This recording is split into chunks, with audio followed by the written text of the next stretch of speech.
Market లో invest చేసి మీ డబ్బులు డబుల్ చేసుకోవాలనుకుంటున్నారా? సుందరరామిరెడ్డి గారి లైవ్ సెమినార్ కి అటెండ్ అవ్వండి.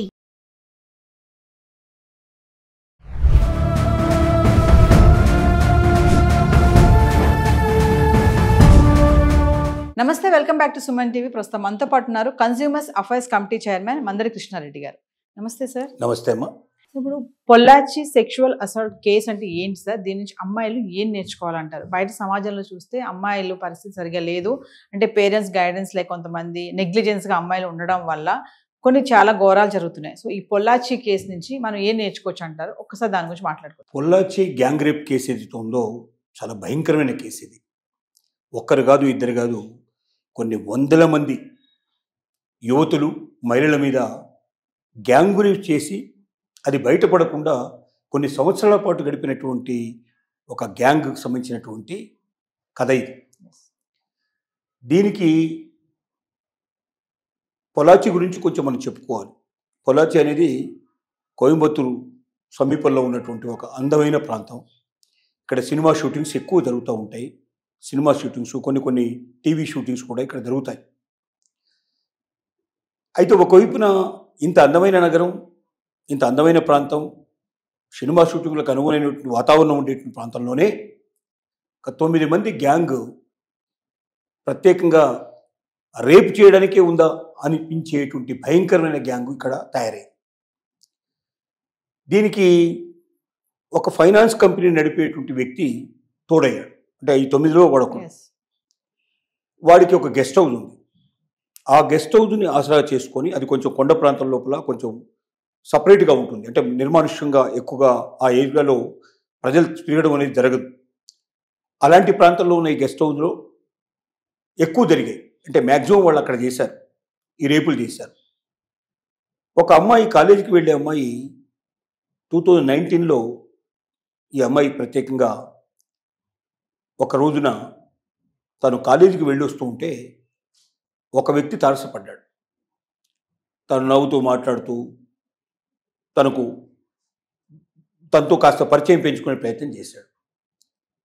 ఆ తర్వాత మా ఇల్లు ఇక్కడే దగ్గరలోనే అని ఇట్లాగా అమ్మాయికి చెప్పాడు. తర్వాత రోజు, మరుసటి రోజు ఆ అమ్మాయి బజార్కు వెళుతూ ఉంటే ఆ అమ్మాయిని మధ్యలో కారులో వచ్చి డోర్ తీసి, అలా సరదాగా మనం పొల్లాచి అంతా చుట్టొద్దాం, మంచి హోటల్లో భోంచేద్దాం రమ్మని అడిగాడు. డ్రైవ్ చేసే సీట్లో ఈ ఫైనాన్స్ వ్యాపారి కూర్చొని ఉన్నాడు. అతన్ని చూసిన తర్వాత, అంటే ఇతను ఒక్కడుంటే ఏదైనా వెళ్దామని కోరిక ఉన్నా కూడా అతన్ని చూసిన తర్వాత వద్దని ఆ అమ్మాయికి, నేను రాను, నేను కారులో ఎక్కను, నేను నాకు వేరే పని మీద వెళ్తున్నాను, నేను రానంటూ బలవంతంగా చెప్పింది. చెప్తే కాదు, ఏం కాదు అని దగ్గరగా వెళ్ళి ఆ అమ్మాయిని లాక్కొని కారులోకి బలవంతంగా లాక్కొచ్చిన తర్వాత కొంచెం దూరం వెళ్ళారు. ఆ తర్వాత అలా కొండ ప్రాంతానికి వెళుతూనే నిర్మానుష్యమైన ప్రదేశం ఎప్పుడు చేరారో అప్పుడు కారులోనే రేప్ చేయడం ప్రారంభించాడు. ఆ తర్వాత కొద్ది దూరం పోయిన తర్వాత మిగతా గ్యాంగ్లో కొంతమంది కూడా దాంట్లో ఎక్కారు. వాళ్ళు కూడా రేప్ చేయడం ప్రారంభించారు. ఇలాగ 2-3 రేప్ చేసిన తర్వాత ఆ అమ్మాయిని ఒక నిర్మానుష్యమైన ప్రదేశంలో ఆ అమ్మాయిని కింద పడేసేసి వాళ్ళు వెళ్ళిపోయారు. ఇంటికి వచ్చింది ఆ అమ్మాయి. తల్లి తండ్రి ఇద్దరితో చెప్పింది, జరిగిన విషయం అంతా చెప్పింది. కానీ ఇప్పుడు సమాజం లోపల ఎవరికైనా రేప్ జరిగింది, అన్యాయం జరిగింది, కొంతమంది మోసం చేశారు, కొంతమంది బలవంతం చేశారని చెబితే అలాంటి అమ్మాయికి సమాజంలో ప్రొటెక్షన్ లేదు. చిన్న చూపు చూస్తారు. ఆ అమ్మాయిని చాలా దిగజారిపోయిన దానిలాగా చూస్తారు.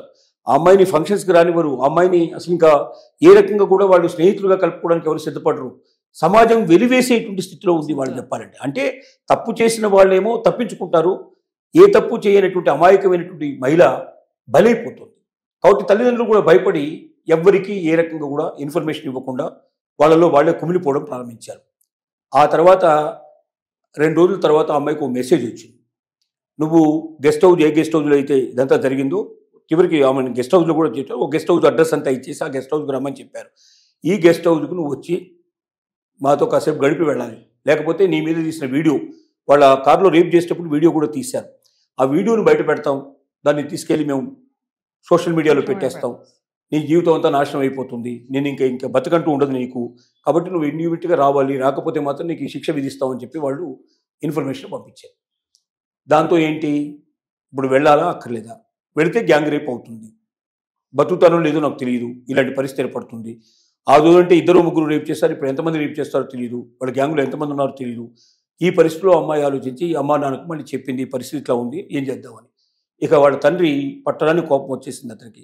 ఫస్ట్ టైం జరిగింది ఏదో సరే క్షమిద్దామని అనుకున్నా కూడా ఇక ఇప్పుడు క్షమించడానికి వీల్లేదు, ఎందుకంటే అమ్మాయి జీవితమే పట్టబద్దలు చేసే పరిస్థితి ఏర్పడ్డప్పుడు నేను కూడా జాగ్రత్త పడాలని వెంటనే కోయంబత్తూరు లోపల పొలాచికి వాళ్ళ దగ్గర ఉన్న పోలీస్ స్టేషన్కి వెళ్ళి పోలీస్ స్టేషన్లో ఇన్ఫర్మేషన్ ఇవ్వడం జరిగింది. వెంటనే పోలీసులు అలర్ట్ అయిపోయి, అంటే ఇంతకుముందు ఎప్పుడు వాళ్ళ మీద ఏ రకమైన కేసు రాలేదు, అసలు ఇలాంటి కేసులు ఉన్నట్టుగా అమ్మాయిలు ఇలా చేస్తున్నట్టుగా ఏ ఒక్కరు కూడా తనకి ఇన్ఫర్మేషన్ ఇవ్వలేదు.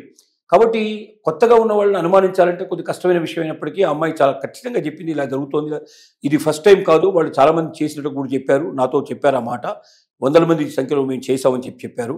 కాబట్టి నువ్వు కూడా, వాళ్ళు ఎవరు ఇంట్లో చెప్పలేదు, ఎవరు ఈ విషయాన్ని గురించి బయట పెట్టలేదు, బయట పెడితే ప్రాణాలకే ఉంటుంది, తర్వాత మానం పోతుంది, సమాజంలో పనికిరావని చెప్పి వాళ్ళు చెప్పారు.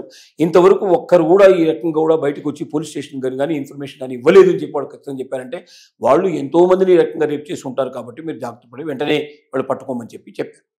చెప్తే పోలీసులు వెంటనే వెళ్ళి ఆ గెస్ట్ హౌస్కి వెళ్ళి చూస్తే ఆ గెస్ట్ హౌస్లో కొన్ని వందల వీడియోలు కనపడ్డాయి.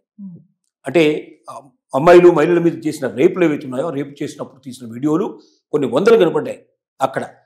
అక్కడ దానికి సంబంధించినటువంటి మంచి గదులు, వాళ్ళకు బెడ్రూమ్స్ లాంటివి, తర్వాత వాష్రూమ్ లాంటివి, తర్వాత మేకప్ సామాన్ లాంటివి, ఇలాంటివన్నీ కనపడ్డాయి అక్కడ. అంటే వాళ్ళకి ఇది చాలామందిని ఇప్పటికీ జరిగినట్టుగా సాక్ష్యాధారంతో లభించింది. దాంతో వెంటనే ఆ ఫైనాన్సర్ని పట్టుకున్నారు, తర్వాత మొత్తం 9 మంది గ్యాంగును మొత్తం పట్టుకున్నారు. వీళ్ళని పోలీస్ స్టేషన్ నుంచి కోర్టులో ప్రవేశపెట్టారు. అలా జరిగినటువంటి కేసు తీర్పు మనకు ఈ మధ్య రీసెంట్గా మనకు బయటకు వచ్చింది.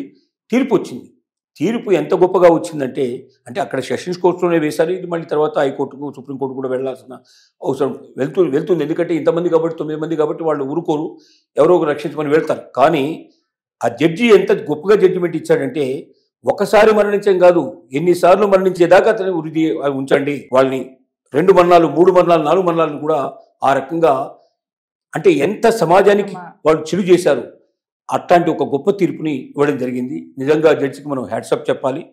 ఆ తర్వాత వీళ్ళు చేసిన క్రుయాలిటీ ప్రపంచానికంతా తెలిసింది. ఇంకా చాలామంది వచ్చిన తర్వాత మా మీద కూడా జరిగింది, ఎందుకంటే ఆ వీడియో లోపల వాళ్ళ ఫొటోస్ అవన్నీ ఉన్నాయి కాబట్టి వాటిని తీసుకొని పరిశీలించి వివరాలు వీళ్ళ నుంచి కక్కించి వాళ్ళ దగ్గరికి వెళ్ళి వాళ్ళతో మాట్లాడితే వాళ్ళు కనీసం ఒక 30 మంది 40 మంది దాకా వాళ్ళు ఇచ్చారు, కంప్లైంట్ ఇచ్చారు, మా మీద కూడా ఇలా జరిగింది, మా మీద కూడా ఇలా జరిగింది. మేము సమాజంలో ఎందుకు చెప్పలేదంటే, సమాజంలో చెప్తే అలాంటి స్త్రీకి రక్షణ లేదు, అలాంటి వాళ్ళకు విలువ లేదు, సమాజం వాళ్ళని చాలా అసహ్యంగా చూస్తుంది, తక్కువగా చూస్తుంది, వెలివేసినట్టుగా చూస్తుంది. మేము అలాంటి పరిస్థితి తెచ్చుకోకుండా ఉండాలనే ఉద్దేశంతో మా మీద అత్యాచారం ఒకసారి కాదు చాలాసార్లు చేశారు, గ్యాంగ్ రేపులు చేశారు. వాళ్ళకి ఇష్టం వచ్చినప్పుడల్లా పిలుచుకొని ఇష్టం వచ్చేట్టుగా మమ్మల్ని వాడుకున్నారు. అయినా మేము దాన్ని బయట పెట్టలేదు. కారణం ఏంటంటే సమాజంలో విలువ లేదనే ఉద్దేశంతో మేము పనిచేస్తామని చెప్పి మహిళలు ఎలుగెత్తి ఏడ్చి చెప్పారు ఆ విషయాన్ని. ఇవన్నీ దృష్టిలో పెట్టుకుని జడ్జి గారు అలాంటి జడ్జిమెంట్ ఇచ్చారు. ఇది మనకేం తెలుస్తుందంటే, ఒకటి, ఇలాంటి గ్యాంగ్ రేపులు ఎక్కడైనా ఉండొచ్చు, ఎంతమంది, అందుకే ఒక అంచనా ప్రకారంగా 1000 మంది మహిళల మీద అత్యాచారం జరిగితే ఒక్క మహిళ మాత్రమే పోలీస్ స్టేషన్కి వెళ్ళి చెప్తోంది. 999 మహిళలు బయటికి రావడం ప్రతి చోట జరుగుతోంది. ఇది హాస్పిటల్స్లో జరిగే అవకాశాలు ఉన్నాయి, కాలేజెస్లో జరిగే అవకాశాలు, వర్కింగ్ ప్లేస్లో జరిగే అవకాశాలు ఉన్నాయి, సమాజంలో బయట వెళ్తున్నప్పుడు ప్రయాణాల్లో వెళ్తున్నప్పుడు మహిళల మీద జరిగే అవకాశాలు ఉన్నాయి. సొంత బంధువులే ఇంట్లోనే అనేక సందర్భాల్లో వయసు సరిగా వచ్చిరాని పిల్లల మీద, ఆడపిల్లల మీద అత్యాచారం చేసే పరిస్థితులు జరుగుతున్నాయి.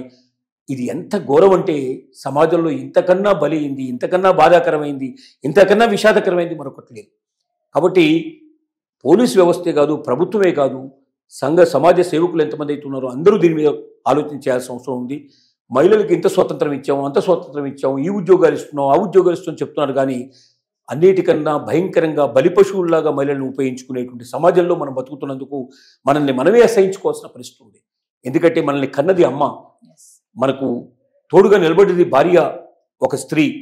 కాబట్టి మనకు తోడుగా నిలబడే చెల్లెమ ఒక స్త్రీ. మన అమ్మాయిల మీద, మన ఇంట్లో వాళ్ళ మీద జరిగినప్పుడు మనకు అర్థమవుతుంది ఎవరి మీద జరిగినట్టు. కాబట్టి ముందుగా సింపతి ఇవ్వడం నేర్చుకోవాలి.